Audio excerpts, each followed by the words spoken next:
Alright, so welcome to another episode of Mattie and Liamo. Today we're going to be doing our top 3 horror movies, and we're joined by a special guest, Mr. Kevin Shields.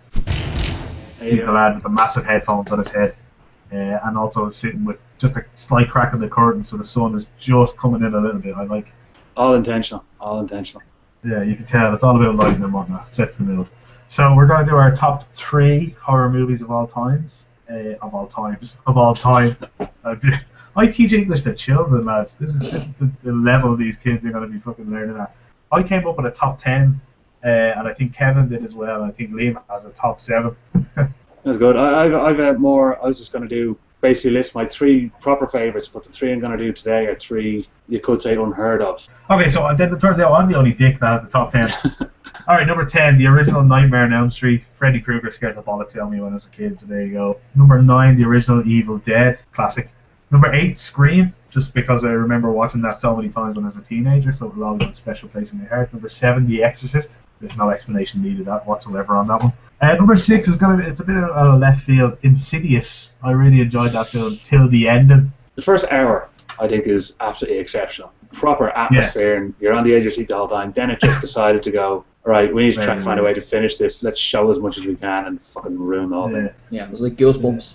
Ah, what a classic show. Anyway, let's not get off topic. Alright. Number 5, Takashi Miike's Audition. Yeah, that's a great one. Just the last hour of that movie alone will have you shivering in your chair. And number 4 is also a Takashi Miike film, Ichi the Killer, just for the sheer violence alone. Yeah, that movie is amazing. Yeah, so my top 3, number 3. And I'm going to preface this by saying it may not be everyone's favourite. In fact, it's probably not anyone's favourite, but it's one of my top horror movies, The Blair Witch Project. I remember when it came out in '99, and I saw the trailer for it, and it was before, high-speed internet, before I was able to look up the fact that it was not real, and I genuinely believed it was real. I thought the whole thing happened, that these people were missing in the woods. And I remember watching the trailer for it, one night before I went to bed at like 11:30. The man let me stay up. It was a Friday. I think I was watching wrestling, and the ad came on. And that night I had a nightmare where the Blair Witch was sitting around the table with me and a couple of other kids from my school, and she was making us eat eyeballs out of a popcorn box. And I literally did not sleep for about 3 weeks after that. Like I think I cried myself to sleep one night. I was so scared. It terrified the fuck out of me. Number 3, Blair Witch Project. I love it. I'll never get sick of watching it. So there you go. Jumping in here now, I think when I was going to list my 3 favourites, you actually mentioned one of them there, which is The Evil Dead. In terms of my top 3, they're not exactly in order, because there's times, do you ever get that? It usually happens with Reservoir Dogs and Pulp Fiction. You watch Pulp Fiction and go, oh, fucking best thing I've ever seen. Then you watch Reservoir Dogs and go, no, it's Reservoir Dogs. Then you watch Pulp Fiction again, you're going back and forth. So the 3 tops for me would be The Evil Dead, The Shining, and The Thing, which is a fucking mind blower. But if I was I'm gonna list you could say they're unknowns. One of them isn't strictly a horror film, but for the atmosphere in the first hour of it, it's absolutely pants shitting. And that film is Lost Highway. Never heard of it. Me either. It's a David Lynch movie. His films are fucking nuts anyway. They're usually mad arty and stuff like that, but they always rely on atmosphere and colour and shit like that. I don't know why it affected me so much. I just remember hearing it was really good. And there's a particular scene in it where he's at a house party and this guy starts talking to him. It's one of the most simple and eerie things I've ever seen in a fucking horror film. But the way the story works, the first hour of it is this really intense atmospheric horror, and then it shifts to a crime drama. And it's really, really strange how it goes like that, because you're watching it and then you're going, hang on a minute, what about all the shit that was just going on there? But it starts to kind of go back on itself. There's a teacher I had when I was in Ballyfermot, which by the way is a fucking dump. But this teacher, he's one of the best teachers I've ever had. He's a photography teacher. He's the only person that I've ever met who figured out what the movie was about. And he said it to David Lynch, and David Lynch confirmed it. And he explained it to me and fucking blew the mind off me. So it's one that I recommend you watch, and then I'm going to tell you some things about it, and you're going to gack yourself. Guarantee it. Okay, so Liam, would you like to come in now? I've got a couple that was repeated by the 2 years there. Evil Dead, Exorcist, again, another classic. Actually, that was in my top 3, and then I took it out because horror is sort of vague. You think kind of scary movie, and I never really saw Exorcist as being that scary, but it was more creepy than anything else. There's a couple of scares in it, of course, Anyway, it's a classic. That's why it's in there. Cabin in the Woods, a more recent one. Fantastic. Which I really, really Very liked. good film. Yeah. A lot of people hated the. I'm gonna call it a twist. I didn't think it was that big of a twist. I mean, obviously, I think the first scene it explains it straight away, doesn't it? Pretty much, Yeah, yeah. it does. Yeah, Kind of very. but I could see it coming from the trailers, because the trailer showed all the horror, creepy stuff, and then you see an eagle crashing into an invisible wall, and I was like, okay, you know where this is going. But yeah, probably one of the better kind of cabin in the woods style films that's been made in the last few years. It pretty much shits on every horror movie that's been out. It kind of just takes every genre at once and just fucks it over. Another one I have, it's kind of a classic, it's an old one, Halloween. Yeah, massively. I love that film, so I'm not really sure if I love it because it's great or if I love it because it's been part of my life for so long. You know what I mean? It's the first scary film I remember watching from being a kid. Like The Host, I'm just going to briefly mention again because we brought it up last time we were talking about movies. I really love that film. Not the recent one with that Irish girl who I don't like. What's her name? Saoirse Ronan. Saoirse Ronan. Can't stand that fucking young one. Bag. She's a tramp. I'm talking about the good one, the Korean one. Oh yeah, Tremors. Tremors. I've never seen Tremors. I've heard of it, but I've never seen it. It's really good. It's you know, I'm not really sure if it's a horror. There is elements of horror in it. You know what Scream did for slasher films? Yeah. That's what Tremors did for 50s B movies. Made it cool. It acknowledged the cheesy side of it. Cool. Put logic into it. Exactly. I think that's pretty much it. Blade 2, just a quick brief mention. Mainly because the horror elements were done really well in it. The vampires in it, and also the main bad guy. He's one of those bad guys. He's interesting. He's not just a fucking cardboard cutout bad guy. That's fine. You have to get one of them odd air signs, Kevin. The bad guy. He is horrific. You know, he's a horrible vampire and what have you, but he's also his depth there. You know. Anyway, moving on.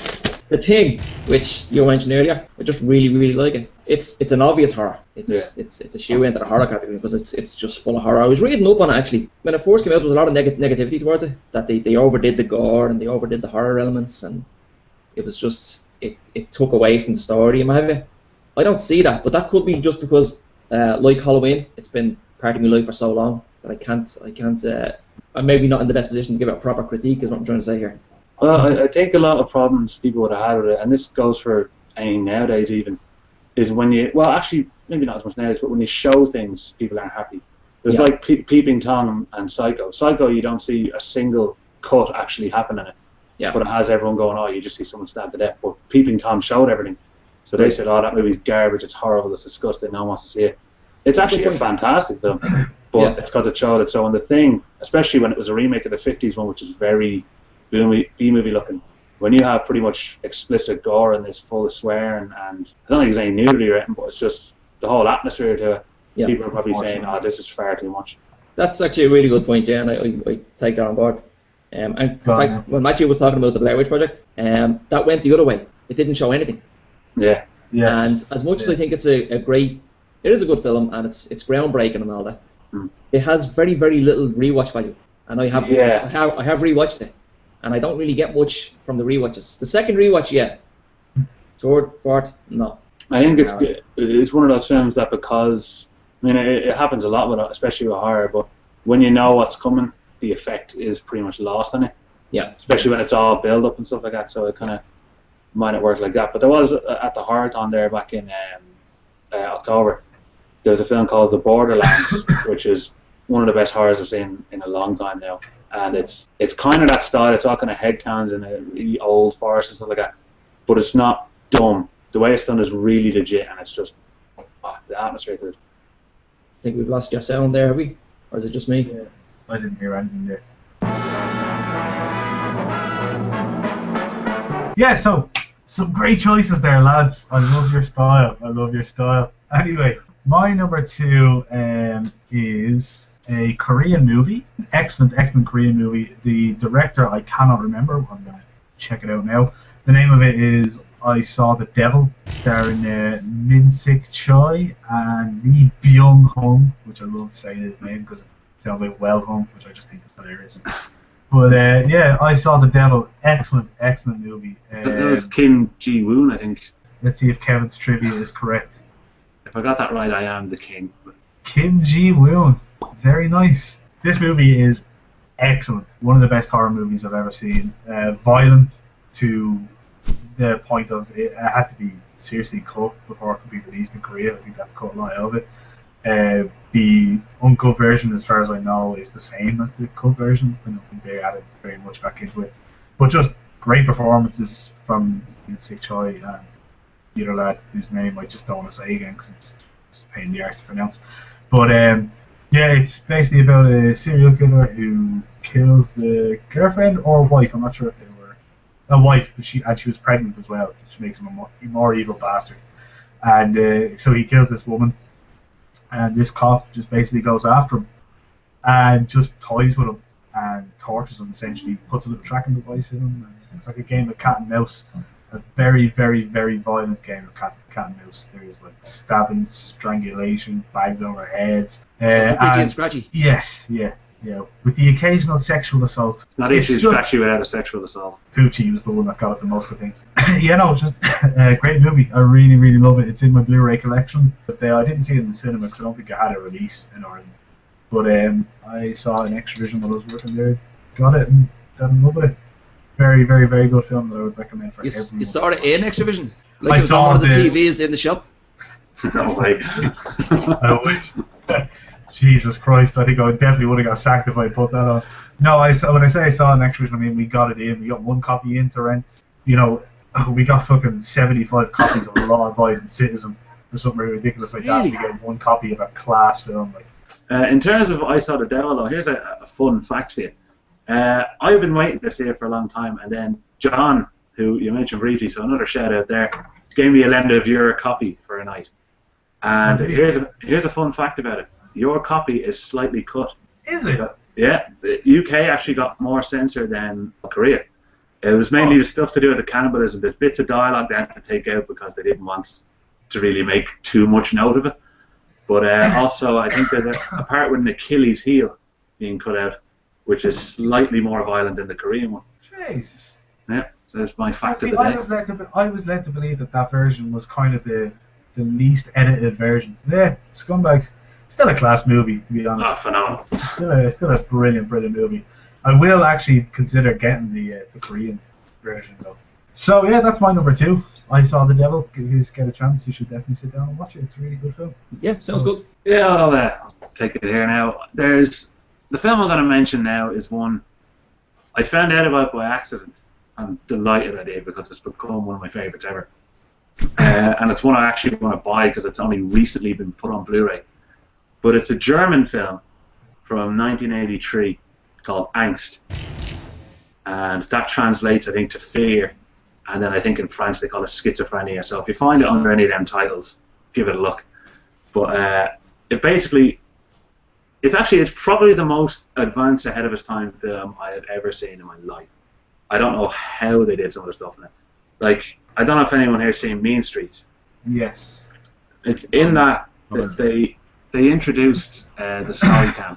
You've seen Requiem for a Dream, the two of them, I assume. Again, not enough to comment. I've seen bits of it. I'd love to see the whole thing.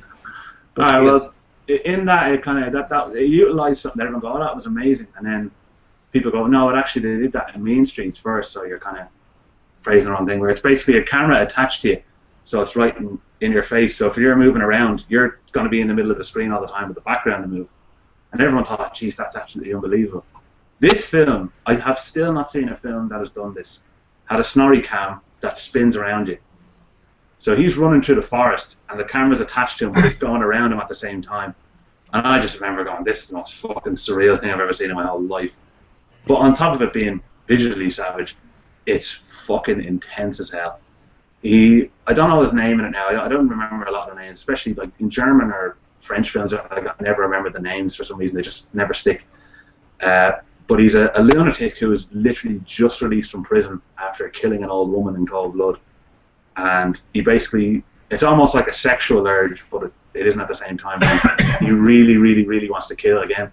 So he's trying to stop himself from doing it, but he ends up finding a house out in the middle of the woods and decides to go into it and just kill whoever's in there. But it's almost like a black comedy because he keeps messing things up. But it looks really real. It's like you're watching it through a webcam or something. You're just seeing all this shit going on. And it's just one of the most intense things I've ever watched, and it's just fucking amazing. I think it's only 75 minutes long as well. It's really short because it pretty much goes straight to that. It flies by because you're just zoned into it, but it's definitely one to check out. I've heard of it, but I've never actually seen it. I'm not.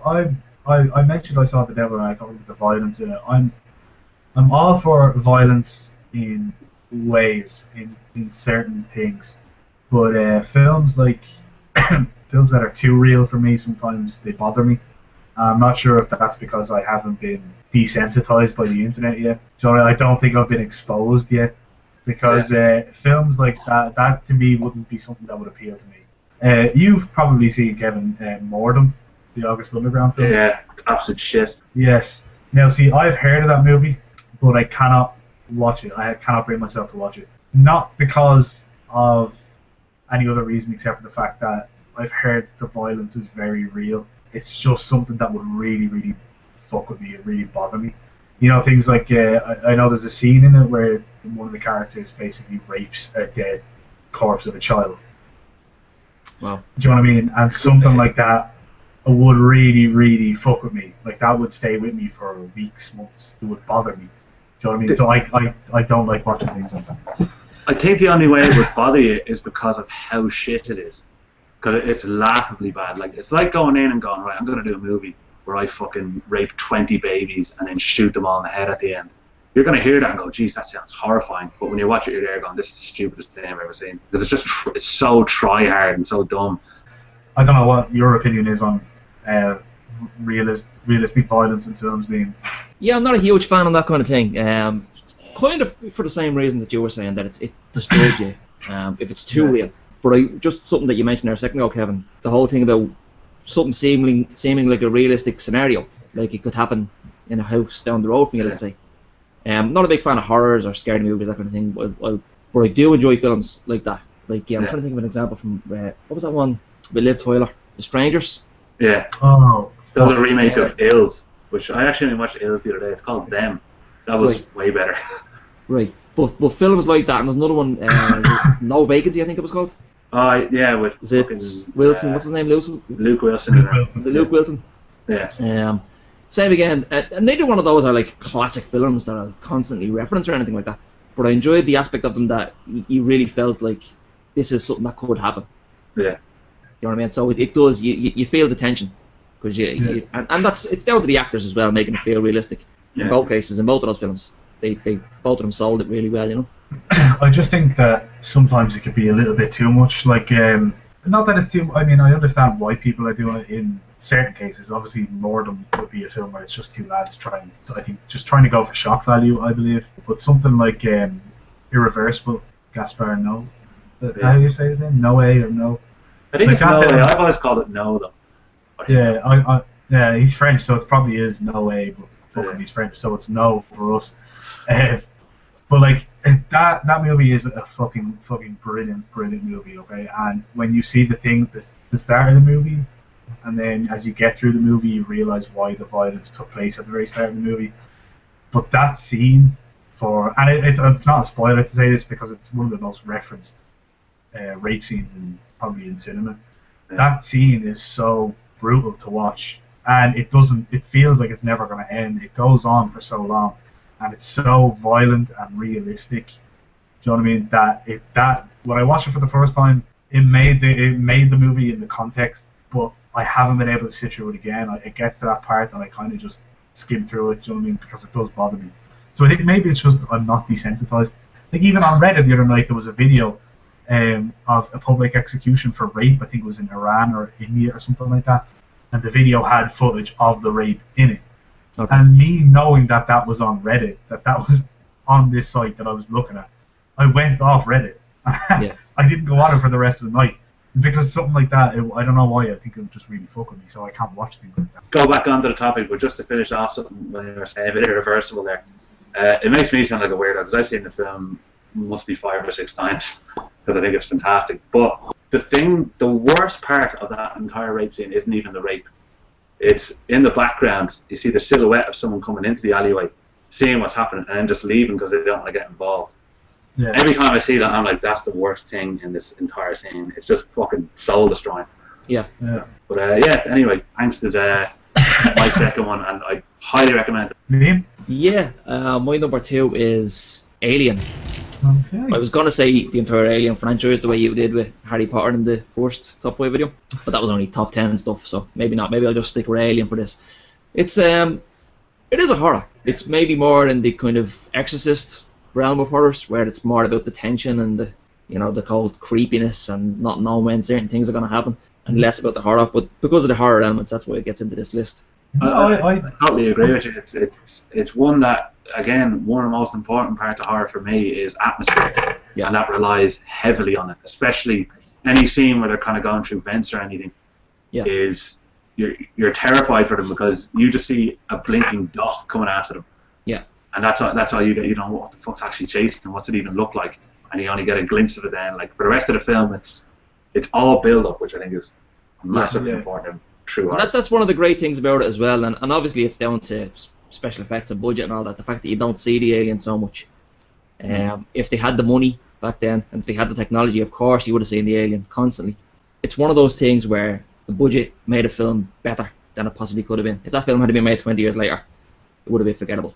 Yeah. Because the more you see a monster, the more it just becomes a monster film.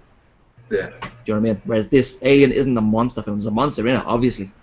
But it's not. To categorize it as a monster film would be to put it down. And thankfully it's not. It's not a monster movie.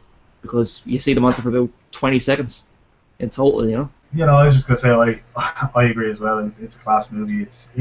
As you were saying about the tension building up, it builds up to the kitchen scene. We all know, obviously, the movie's 30 years old, so everyone knows what we're talking about. But it builds up to that. You know it's coming in a way, but the characters don't know. And I suppose the first time you're watching it, you don't know what's coming. Do you know what I mean? You have no idea what's going to happen, obviously.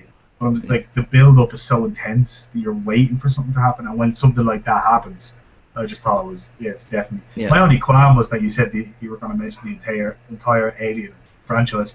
I just have to say, fuck you for Resurrection. Do you know what? In the beginning, I really, really didn't like Resurrection. And I was looking forward to it so much. You know what I mean? I went to see the pictures and I was coming out going, for fuck's sake, that was crap. But rewatches, several rewatches, it's really, really grown on me. Yeah. Do you know what I mean? I agree there. Because I think it's outlandish and it's strange. Yeah, so very. It's not, I wouldn't even consider it the same as the other Aliens. Like, the first one is a flat-out atmospheric horror sci-fi. Yeah. The second is an action sci-fi. It's an action movie, with a bit of horror in it, but it still manages to work as a pairing. Yeah. Third, I won't have a comment yet because I've only seen the normal one and I didn't like it, but I'm going to watch the director's cut because apparently it's brilliant. Oh, it is. It is. Yeah. It's so much better. Well, number 3 was my favourite. When number 3 came out, I stopped watching the first two. There was something about it. Maybe it was the age I was when it came out. It spoke to me, that film. Do you know what I mean? The atmosphere in it. And I loved it. It's slipped down the list now over the last few years. It's still above Resurrection.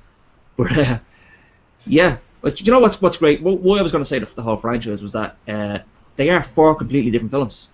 Completely different. But each one is great in its own right. And even, dare I say it, the Alien vs Predator, the first one, okay? I thought, it could have been a lot worse. A lot worse. Especially when you compare it to the second one. The second one was fucking disgraceful. And in fact, I think that's what it is. I think it's because I seen the first one. Oh, Jesus, yeah, okay, right. And the second one came out a few years later. Oh, for fuck's sake, it gets worse. And then I seen the first one again. I was like, you know what, this one has merits. There's merits to it. Yeah.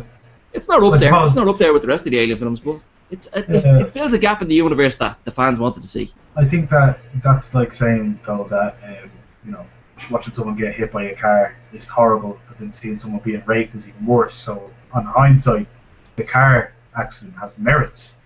Yeah. That's what I would say. No, I didn't like Alien vs Predator at all. In fact, I was in my cousin's house one day, and they were putting it on, and I left the house. That's how much I didn't want to watch. They're like, stay and watch it. I go, no, I'm going home. This film is so shit, I don't even want to waste my time watching it.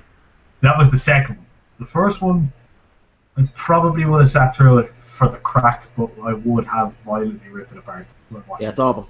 So anyway, getting back to the film we're supposed to be talking about. Yeah, sorry. Alien. It's just, do you know what it is? It's the classic kind of haunted house story, but instead of a house, it's a spaceship. Because you have that kind of small group of people, great characters. Every one of them memorable. What is it, like 6 people in the whole film? Maybe 7? Every one of them is memorable. and you know, I was gonna say well-rounded. They're not well-rounded. They're a bunch of fucking misfits, but they're well thought out, well-written characters. They feel 3D, and they're in this enclosed space, and there's fuck all they can do about it. And it's just it's tense, and it's what you want from a haunted house movie. In space. In space. Well, my number one. Are we on to the number ones already? Oh, okay, fair enough. My number one is the original 1970s version of the Texas Chainsaw Massacre. I saw the movie for the first time when I was about 12 or 13, I would say, around that age. And I believe that the remake had come out. Yeah, so yeah, it would have been, yeah, so I would have, because I saw the remake first, unfortunately, and then I saw the original. Now, the trailer for the remake is better than the whole remake itself. Yeah. We won't get into that. But yeah, so the original Texas Chainsaw Massacre, just a movie that terrified the fuck out of me. It's one of those movies that it's not about, okay, obviously it's about murder and death and whatever, but more so for me it was about the fact that this could actually happen. Yeah. Do you know what I mean? This isn't some supernatural movie where it's a ghost and blah blah blah, which I have absolutely no belief in whatsoever. So to me, ghost movies, shit like that doesn't bother me. Yeah. Alright? But this was about a fucking inbred hick family that just basically were just trying to kill everyone. And it was so, I mean, as we talk about realistic violence earlier, it was, I think, again, like you said with Alien and the budget was so low on that it seemed real. Yeah. Do you know what I mean? It seemed like this was happening. I think that's why it had such an effect on me, because to me this was a movie that this could happen in real life. It's definitely my all-time favorite horror movie. It's just a movie I can watch over and over again and don't get sick of. And the bit where Leatherface props your one onto the hook, every time it just gives me a little chill for some reason. I don't know why, because I've seen it and I know it's coming and I know what happens. But it just, yeah. I think what's great about Leatherface is he's like Jason or Michael Myers, actually, more like, in the way that he's the kind of killer who's, there's no emotion there. Do you know what I mean? Yes. And just everything is so kind of, he's just doing it like he's putting butter on toast. Up you go, onto a hook, and I want with this next thing I was going to do. Do you know what I mean? And that's terrifying, because like there's a lot of horrors where the killer is a psycho. You know, and there's an overload of emotions there going on, and that's, it can be scary when it's done right. The Shining, I suppose, good example. Yeah. Where he's going through all kinds of emotions like anger and all of that, you know. But with Leatherface, it's terrifying that you don't know what he's thinking, you don't know what his motives are. But I think another great thing about that film is it's like what you say, that it's easy to focus on the horror. Oh, this is a horror film. Here's the horror elements. But it's the other elements. It's the whole feeling that this could happen, and in fact did happen, sort of. That you could have a family like that. You can have a place in America where this shit could actually go down and no one would know for a long time, you know. For me, when you were on about the hook there, I think what makes that so scary is, again, you don't actually see the hook go into her at all. Yeah. Pretty much 99% of that film is off-screen violence. The only on-screen violence is the hillbilly cutting your man's hand at the start, Leatherface barely scraping his leg, and your one getting your finger pricked. They're the only bits of violence in the film. The rest of it was actually all off-screen. And here's a fun fact. They wanted that to be PG when they made it. Fantastic. I know, yeah. I think that's mad. Like, they were going for a PG kind of rating, and that's why the violence was all off-screen. Yeah. Kevin, you're number one if you want to grace us with it. I will, and it's, to me, still the best horror film I have seen in maybe 15 years. And it's one that only came out in 2011 there, called Kill List. I saw this when it was just me, my brother, and one other person who was in the screen, and the guy left halfway through because he thought it was too intense. Well, I can tell that's why.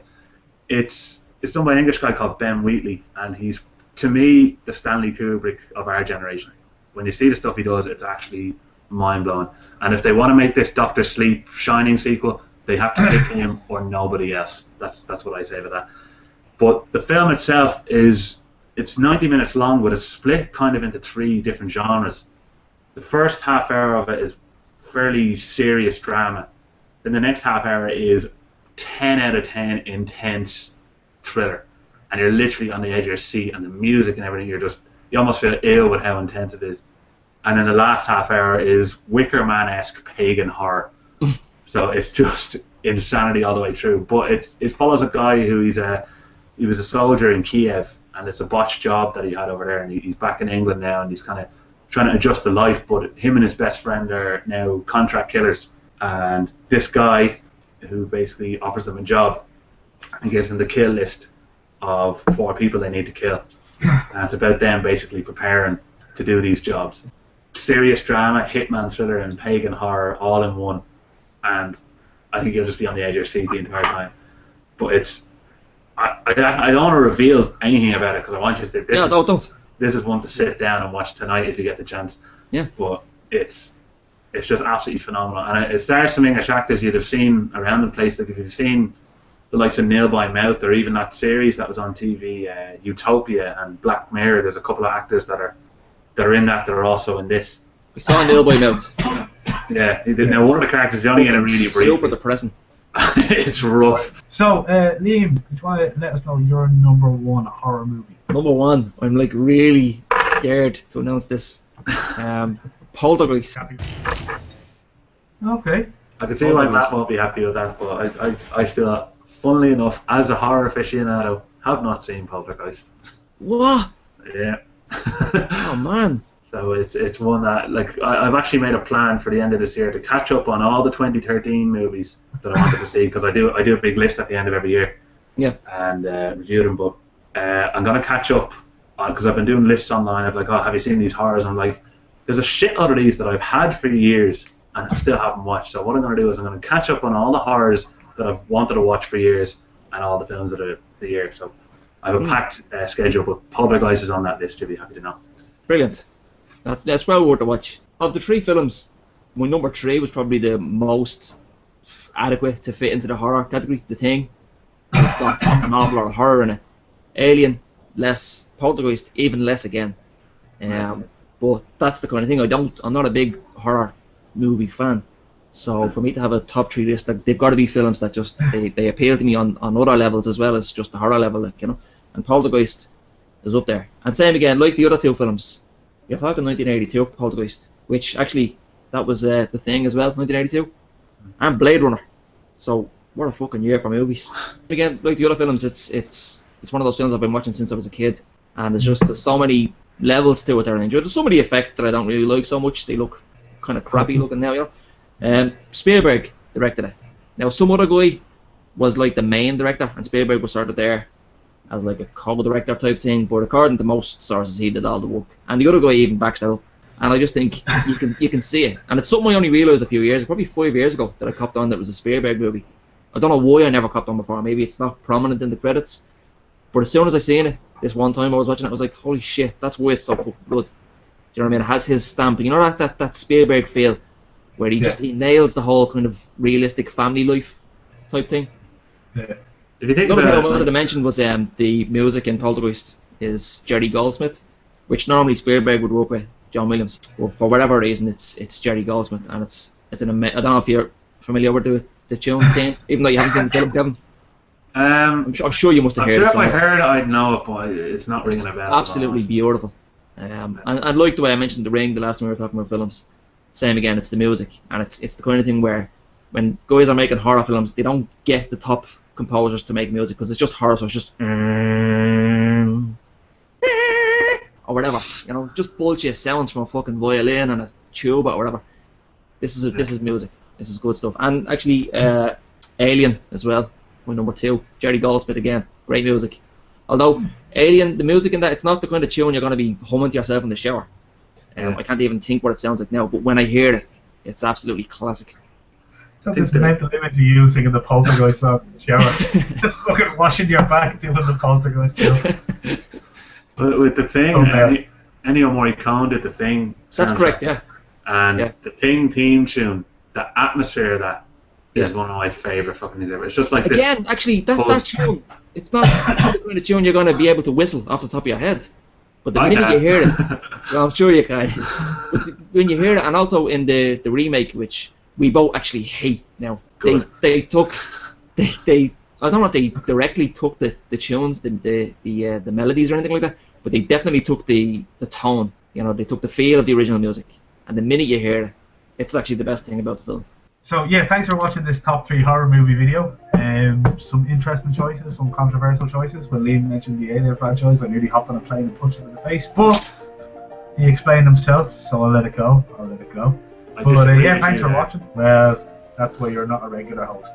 So thanks for watching. So thanks to our special guest Kevin Shields, who won't be, after that comment, won't be a special guest ever again. So yeah, thanks for watching, I can burn guys. down Hong Kong. I can do it. I just have this image of you with a flamethrower, just trying to go house by house. Just trying to suss you out. Fucking, I can hear the audio of Blade Runner playing in one house. There it fucking is. It's just some poor little Asian woman who has the wrong channel on. Anyway, thanks for watching, guys. See you next time. See you later. Bye-bye. Although, actually, a funny little story about Machete as well. Right, so my rant about people who don't watch subtitled films. I had this cunt come in, and she's like, she came back with the film, and she said, I don't want to watch this film. I was like, why? She goes, it's subtitled. Well, yeah, no, there's subtitles at the start because the people are speaking Spanish. But do I speak Spanish? I was like, did you watch the rest of it? She goes, no. I said, so you stopped after 10 minutes because there was subtitles? I was like, yeah. She goes, I was like, yeah, but if you kept going for like another 5 minutes, you would have seen English. No, if I wanted to read, I'd get a book. Don't even try and pretend to me that you can read. Yes. Yeah, I hate that. I fucking hate that. Yeah. They're films that you can't understand them, so they make it accessible to you by allowing you to understand what they're saying. Arsehole, I hope she's fucking smouldering in a car wreck. But when you see a film like that clearly looks like it's not, you know, it's not mainstream. It's a weird film, and looks at it and says, oh yeah, I think I'll try that. And then is really picky about subtitles. Who picks up a cover that has Danny Trejo's big face on it? Danny Trejo written in words, right? Michelle Rodriguez, Robert Rodriguez goes, you know what, this is probably in English. Like, what? Just go fucking kill yourself, you man.